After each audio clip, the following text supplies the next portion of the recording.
The Clod by Louis Beach. Scene: the kitchen of a farmhouse on the border line between the southern and northern states. Time: 10 o'clock in the evening, September, 1863. The back wall is broken at stage left by the projection at right angles of a partially enclosed staircase, 4 steps of which, leading to the landing, are visible to the audience. Underneath the enclosed stairway is a cubbyhole with a door. In front of the door stands a small table. To the left of this table is a kitchen chair. A door leading to the yard is in the center of the unbroken wall back. To the right of the door, a cupboard. To the left, a stove. In the wall right are 2 windows. Between them is a bench, on which there are a pail and a dipper. Above the bench a towel hanging on a nail, and above the towel a double-barreled shotgun suspended on 2 pegs. In the wall left, and well down stage, is a closed door leading to another room. In the center of the kitchen stands a large table. To the right and left of this, 2 straight-backed chairs. The walls are roughly plastered. The stage is lighted by the moon, which shines into the room through the windows, and a candle on table center. When the door back is opened, a glimpse of a desolate farmyard is seen in the moonlight. When the curtain rises, Thaddeus Trask, a man of 50 or 60 years of age, short and thick-set, slow in speech and movement, yet in perfect health, sits lazily smoking his pipe in a chair at the right of the center table. After a moment, Mary Trask, a tired, emaciated woman, whose years equal her husband's, enters from the yard, carrying a pail of water and a lantern. She puts the pail on the bench, and hangs the lantern above it, then crosses to the stove. Ain't got wood enough for breakfast, Thad. I'm too tired to go out now. Wait till morning. Pause. Mary lays the fire in the stove. Did I tell you that old man Reed saw 3 Southern troopers pass his house this morning? Mary takes coffee pot from stove, crosses to bench, fills pot with water. I wish them soldiers would get out of the neighborhood. Whenever I see 'em passing, I have to steady myself against something or I'd fall. I couldn't hardly breathe yesterday, when the Southerners came after fodder. I'd die if they spoke to me. You needn't be afraid of Northern soldiers. Mary puts coffee pot on stove. I hate 'em all, Union or Southern. I can't make head or tail to what all this fighting's about. And I don't care who wins, so long as they get through, and them soldiers stop stealing our corn and potatoes. You can't hardly blame 'em if they're hungry, can you? It ain't right that they should steal from us poor folk. Lifts a huge gunny sack of potatoes from the table and begins setting the table for breakfast, getting knives, forks, spoons, plates, cups, and saucers, 2 of each, from the cupboard. We've had hard enough times to make things meet now. I ain't sat down once today, except for meals, and when I think of the work I gotta do tomorrow, I ought to been in bed hours ago. I'd help if I could, but it ain't my fault if the Lord seed fit to lay me up so I'm always ailin'. Rises lazily. You better try and take things easy tomorrow. It's well not to say, but them apples gotta be picked and the rest of the potatoes sorted. If I could sleep at night, it'd be all right. But with them soldiers about, I can't. Thaddeus crosses to right, fondly handles his double-barreled shotgun. Jolly, wish I'd see a flock of birds. Mary, showing nervousness. I'd rather go without than hear ye fire. I wish ye didn't keep it loaded. You know I ain't got time to stop and load when I see the birds. They don't wait for ye. Hangs gun on wall, drops into his chair, dejectedly. Them pigs has got to be butchered. Wait till I get a chance to go to Sister's. I can't stand it to hear 'em squeal. Thaddeus, pulling off his boots, grunting meanwhile. Best go soon then, 'cause they're as fat as they'll ever be, and there ain't no use in wasting feed on 'em. Pause. Rises. Ain't you ready for bed? Go on up. Thaddeus takes candle in one hand, boots in other, moves towards stairs. And Dad, try not to snore tonight. Thaddeus, reaching the landing, Hit me if I do. disappears from view. Mary fills the kettle with water and puts it on the stove, closes the door back, takes the lantern from the wall, tries twice before she succeeds in blowing it out, puts the lantern on the table before the cubbyhole, drags herself up the stairs, pausing a moment on the top step for a breath before she disappears from sight. There is a silence. Then the door back is opened a trifle, and a man's hand is seen. Cautiously the door is opened wide, and a young Northern soldier is silhouetted on the threshold. He wears a dirty uniform and has a bloody bandage tied about his head. He is wounded, sick, and exhausted. He stands at the door a moment, listening intently, then hastily crosses to the center table looking for food. He bumps against the chair and mutters an oath. Damn it. Finding nothing on the table, he moves toward the cupboard. Suddenly the galloping of horses is heard in the distance. The Northerner starts, then rushes to the window nearer the audience. For a moment the sound ceases. Then it begins again, growing gradually louder and louder. The Northerner hurries through the door left. Horses and voices are heard in the yard, and almost immediately heavy thundering knocks sound on the door back. A racket is heard above stairs. The knockers on the door grow impatient, and push the door open. A large, powerful Southern sergeant and a smaller, more youthful trooper of the same army enter. At the same time, Thaddeus appears on the stairs, carrying a candle. Sorry, my friend, but you were so darn slow about opening the door that we had to walk in. Has there been a Northern soldier round here today? I ain't seed one. Have you been here all day? I ain't stirred from this place. Call the rest of your family down. My wife's all there is. Goes to foot of stairs and calls loudly and excitedly. Mary! Mary! Come down right off. You better not lie to me, or it'll get tough with you. I swear I ain't seed no one. Mary comes downstairs slowly. She is all a-tremble. Say, Mary, you was You keep still, man. I'll question her myself. To Mary. You were here at the house all day? Mary is very fearful and embarrassed, but after a moment manages to nod her head slowly. You didn't take a trip down to the store? Mary shakes her head slowly. Haven't you got a tongue? Yes? Then use it. The Northern soldier who came here a while ago was pretty badly wounded, wasn't he?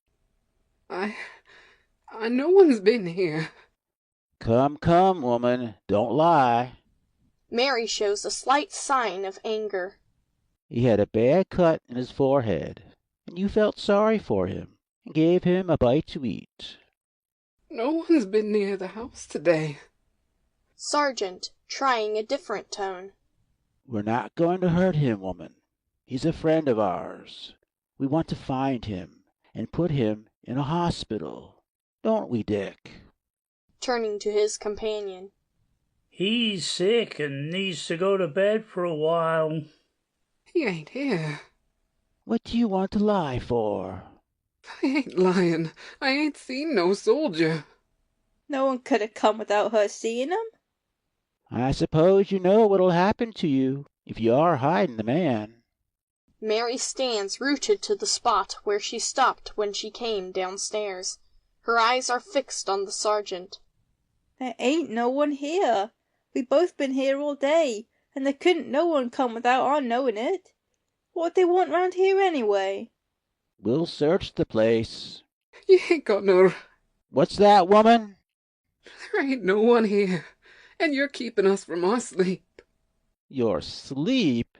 This is an affair of life and death. Get us a lantern. Thaddeus moves to the table which stands in front of the cubbyhole, and lights the lantern from the candle which he holds in his hand. He hands the lantern to the sergeant. Sergeant, seeing the door to the cubbyhole. Ha! Trying to hide the door, are you? By putting a table in front of it? You can't fool me. To Thaddeus. Pull the table away, and let's see what's behind the door. It's a cubbyhole, and ain't been opened in years. I said to open the door. Thaddeus sets the candle on the larger table, moves the smaller table to the right, and opens the door to the cubbyhole. Anger is seen on Mary's face. The sergeant takes a long-barreled revolver from his belt and peers into the cubbyhole. He sees nothing. Sergeant, returning his revolver to his belt. We're going to tear this place to pieces till we find him. You might just as well hand him over now. There ain't no one here. All right, now we'll see. Dick, you stand guard at the door. Dick goes to the door back and stands gazing out into the night, his back to the audience. Sergeant, to Thaddeus. Come along, man. I'll have a look at the upstairs. To Mary. You sit down in that chair. Points to the chair at right of table, and feeling for a sufficiently strong threat. Don't you stir, or I'll set fire to your house. To Thaddeus. Go on ahead. Thaddeus and the sergeant go upstairs. Mary sinks almost lifelessly into the chair. She is the picture of fear. She sits facing left. Suddenly, she leans forward. The door left is being opened. She opens her eyes wide and draws her breath sharply. She opens her mouth as though she would scream, but makes no sound. The northerner comes slowly and cautiously through the door. Dick cannot see him because of the jog in the wall. Mary only stares in bewilderment at the northerner as the man, with eyes fixed appealingly on her, opens the door to the cubbyhole and crawls inside. Woman! Mary, almost with a cry, thinking that Dick has seen the northerner. Yes. Have you got an apple handy? I'm starved. Mary moves to the cupboard to get the apple for Dick. The sergeant and Thaddeus come downstairs. The sergeant, seeing that Mary is not where he left her, looks about quickly and discovers her at the cupboard. Here, what'd I tell you I'd do if you moved from that chair? Oh, I didn't. I only wanted... That's all right, Sergeant. I asked her to get me an apple. Dick, take this lantern and search the barn. Dick takes the lantern from the sergeant and goes out back. To Thaddeus. Come in here with me. Takes the candle from center table. The sergeant and Thaddeus move toward the door left. As though in a stupor, Mary starts to follow. Sit down. Mary falls into the chair at the right of the center table. The sergeant and Thaddeus go into the room at left. They can be heard moving furniture about. Mary's eyes fall on a pin on the floor. She bends over, picks it up, and fastens it in her belt. The sergeant and Thaddeus return. If I find him now, after all the trouble you've given me, you know what'll happen. There's likely to be 2 dead men and a woman instead of only the Yankee. Dick, bounding into the room. Sergeant! What is it? Dick hurries to the sergeant and says something in a low voice to him. Satisfaction shows on the latter's face. Now, my good people, how did that horse get here? What horse? There's a horse in the barn with a saddle on his back. I swear he's been ridden lately. There is? You know it. Come, woman, who drove that horse here? Mary, silent for a moment, her eyes on the floor. I don't know. I didn't hear nothing. Thaddeus, moving in the direction of the door back. Let me go and see. Sergeant, pushing Thaddeus back. No, you don't. You 2 have done enough to justify the harshest measures. Show us the man's hiding place. If there's anybody here, he's come in the night without our knowing it. I tell ye, I didn't see anybody, and she didn't, and—" Sergeant has been watching Mary. Where is he? The sergeant's tone makes Thaddeus jump. There is a pause, during which Mary seems trying to compose herself. Then slowly she lifts her eyes and looks at the sergeant. There ain't nobody in the house, except us two. Sergeant, to Dick. Did you search all the outbuildings? Yeah, there's not a trace of him except the horse. Sergeant, wiping the perspiration from his face, speaks with apparent deliberation at first, but increases to great strength and emphasis. He didn't have much of a start of us, and I think he was wounded. A farmer down the road said he heard hoofbeats. The man the other side of you heard nothing, and the horse is in your barn. Slowly draws revolver and points it at Thaddeus. There are ways of making people confess. Thaddeus, covering his face with his hands. "For God's sake, don't! I know that horse looks bad, but as I live I ain't heard a sound, or seen anybody. I'd give the man up in a minute if he was here." Sergeant, lowering his gun. Yes, I guess you would. You wouldn't want me to hand you and your wife over to our army to be shot like dogs. Mary shivers. Sergeant swings round sharply and points the gun at Mary. Your wife knows where he's hid. Mary, breaking out in irritating, rasping voice. I'm sure I wish I did, and I'd tell ye quick and get ye out of here. 'Tain't no fun for me to have ye prowling all over my house. You ain't got no right to torment me like this. Lord knows how I'll get my day's work done if I can't have my sleep. Sergeant has been gazing at her in astonishment, lowers his gun. Good God, what a clod! Nothing here but her own petty existence. Indifferent voice to Mary. I'll have to ask you to get us something to eat. We're famished. With relief, but showing some anger, Mary turns to the stove. She lights the fire and puts more coffee in the pot. Come, Dick. We better give our poor horses some water. They're all tired out. The man isn't here. If he were, he couldn't get away while we're in the yard. To Thaddeus. Get us a pail to give the horses some water. Sees the pails on the bench, picks one of them up and moves toward the door. That ain't the horse's pail. Come along. You can help. That's the drinking water pail. That's all right. The sergeant, Dick, and Thaddeus go out back. Mary needs more wood for the fire, so she follows them in a moment. When she has disappeared, the northerner drags himself from the cubbyhole.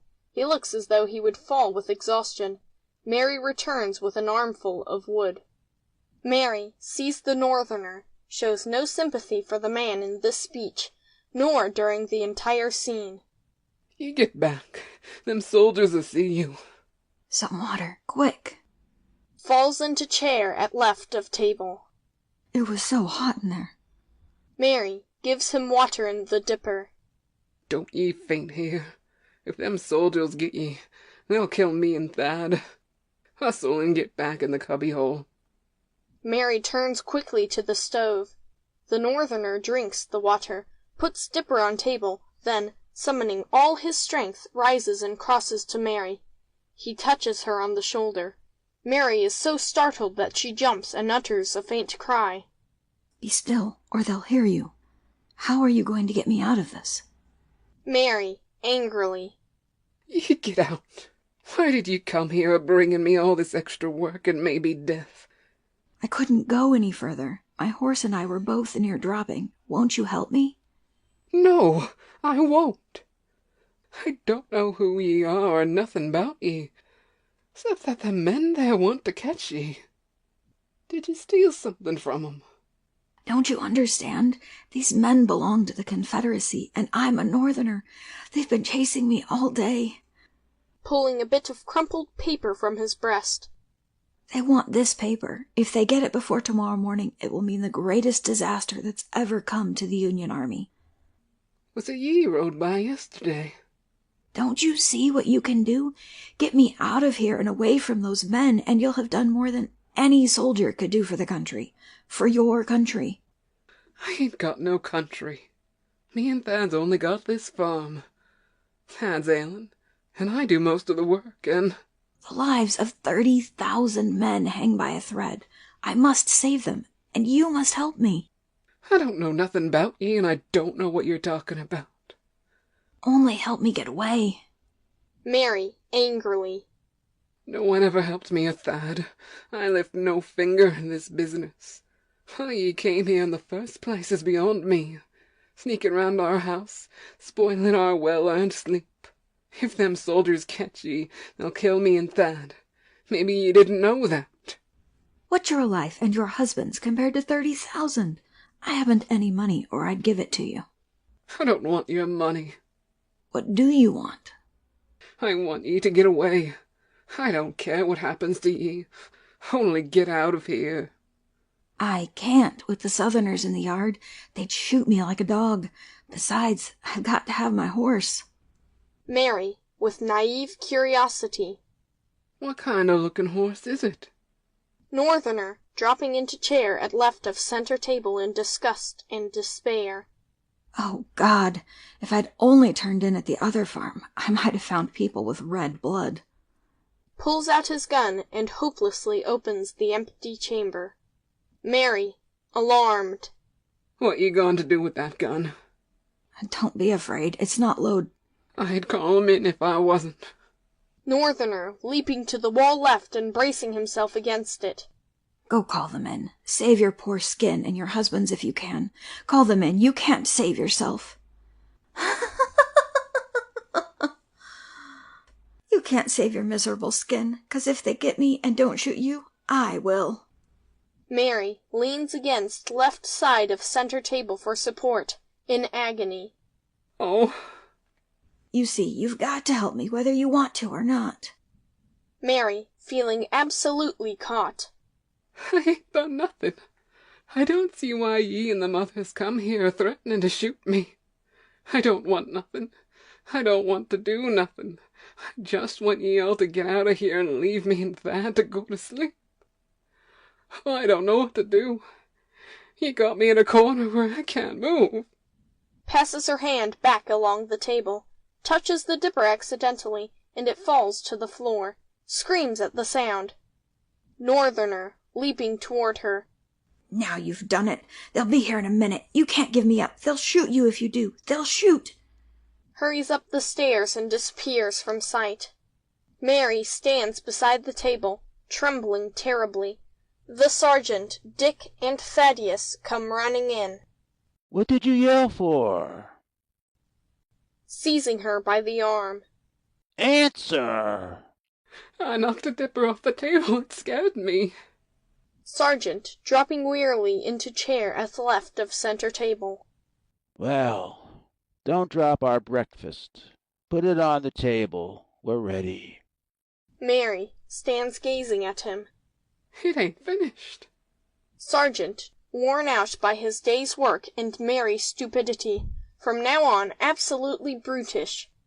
You've had time to cook a dozen meals. You're as slow as a snail. What did you do all the time we were in the barn? I didn't do nothing. You lazy female. Now get a move on, and give us something fit to eat. Don't try to get rid of any leftovers on us. If you do, you'll suffer for it. Mary stands looking at him. Don't you know anything, you brainless farm drudge? Hurry, I said. Mary turns to the stove. Thaddeus sits in chair at left of smaller table. What a night! My stomach's as hollow as these people's heads. Takes towel which hangs above the bench and wipes the barrel of his gun with it. That's one of my best towels. Can't help it. Tend to the breakfast. That's enough for you to do at one time. Dick puts his gun on the smaller table, and sits at right of center table. Sergeant, quietly to Dick. I don't see how he gave us the slip. He knew we were after him, and drove his horse in here, and went on afoot. Clever scheme, I must admit. Thaddeus, endeavoring to get them into conversation. Have you rid far tonight, misters? Far enough. 20 miles or so? Perhaps. How long you been chasing the critter? Shut up, man. Don't you see we don't want to talk to you? Take hold and hurry, woman. My patience at an end. Mary puts a loaf of bread, some fried eggs, and a coffee pot on the table. There. I hope you're satisfied. The sergeant and Dick pull their chairs to the table and begin to eat. Is this all we get? Come, it won't do you any good to be stingy. Obviously, from now on, everything the sergeant says drives Mary nearer madness. It's all I got. It ain't a mouthful for a chickadee. Give us some butter. There ain't none. No butter on a farm? God, the way you lie. Shut up. Have you got any cider? Don't ask.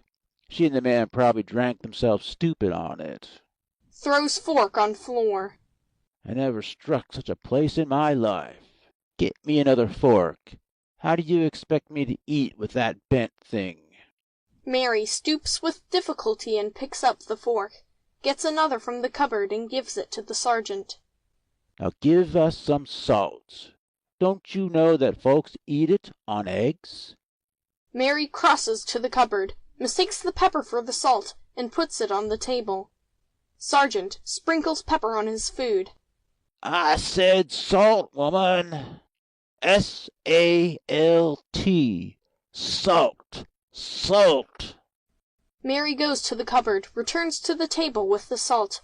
Almost ready to drop, she drags herself to the window near her back and leans against it, watching the Southerners like a hunted animal.